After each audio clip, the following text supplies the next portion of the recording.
ഏയ് ശാരദ, വിമല, ഹരിയ വരൂ. ഇന്ന് നമ്മുടെ ഫ്രണ്ടിന്റെ കൊച്ചിന്റെ ബാപ്റ്റിസം ആണ് കേട്ടോ. നേരത്തെ ഇറങ്ങിയോണ്ട് ഇത്തിരി വൈകി പോയി. 12 മണിക്കാണ് ഞാൻ അവിടെ ചെന്നത്. അപ്പൊ നേരെ ഫുഡൊക്കെ കഴിച്ചിട്ട് ഫ്രണ്ട്സിനെ എല്ലാം കൂട്ടിയിട്ട് അവളുടെ വീട്ടിലേക്ക് വന്നു. അപ്പൊ ഇതാണ് കേട്ടോ നമ്മുടെ തക്കുടു വാവ. അവന്റെ കൂടെ കുറച്ചു നേരം ഞങ്ങൾ എല്ലാവരും കളിച്ചു കേട്ടോ. ഡാൻസ് മാസ്റ്റർ വിക്രം സാർ ഇത്രക്ക് പോപ്പുലർ ആയ എന്നെ കണ്ടിട്ട് മനസ്സിലായില്ലട തെണ്ടി എന്ന് പറഞ്ഞിട്ട് എല്ലാവരും ഡാൻസ് കളിക്കാൻ തുടങ്ങി കേട്ടോ. അപ്പൊ ഞാനും കയറി 2 സ്റ്റെപ്പ് ഇട്ടു. Tough steps only. ശരിക്കും വീഡിയോ എടുക്കണം എന്ന് വിചാരിച്ചിട്ടല്ല കേട്ടോ ഞാൻ പോയത്. പിന്നെ ഇവരെന്നെ നിർബന്ധിച്ചുകൊണ്ട് ഞാൻ എടുത്തതാണ്. അതുകൊണ്ടാണ് പള്ളിയിലത്തെ ഷോർട്സ് ഒന്നും ആഡ് ചെയ്യാൻ പറ്റാഞ്ഞത്. ഒരു 5 മിനിറ്റ് കഴിഞ്ഞപ്പോൾ ഇതാണ് അവസ്ഥ. എന്താണ്, ആരാണ്, ശ്വാസം മുട്ടിയിട്ട് പോയാ, തലറങ്ങിയിട്ട് പോയാ എന്നൊക്കെ പറഞ്ഞ ഓരോരുത്തർ ഓരോ കുറേ നേരം ഡാൻസ് കളിച്ച് ടയർഡ് ആയതുകൊണ്ട് ഇനി ഇരുന്നിട്ടുള്ള എന്തെങ്കിലും പരിപാടി നോക്കാമെന്ന് വിചാരിച്ച് ഞങ്ങൾ ലുഡോ കളിക്കാൻ തുടങ്ങി കേട്ടോ.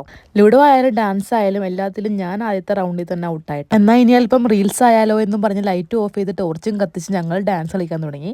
ലാസ്റ്റ് ആയപ്പോഴേക്കും ശിവനെ ഇത് ഏത് ജില്ല, കണ്ണിലേക്ക് ടോർച്ച് അടിച്ചിട്ട് ഒന്നും കാണാനില്ലല്ലോ എന്ന് പറഞ്ഞിട്ട് അവസ്ഥയായി. ഭാഗ്യം കൊണ്ട് ഒറ്റ ഒരു ഷോട്ട് പോലും നല്ലത് കിട്ടിയില്ല. പക്ഷെ ഒരുപാട് ചിരിച്ചൊരു ദിവസമായിരുന്നു കേട്ടോ.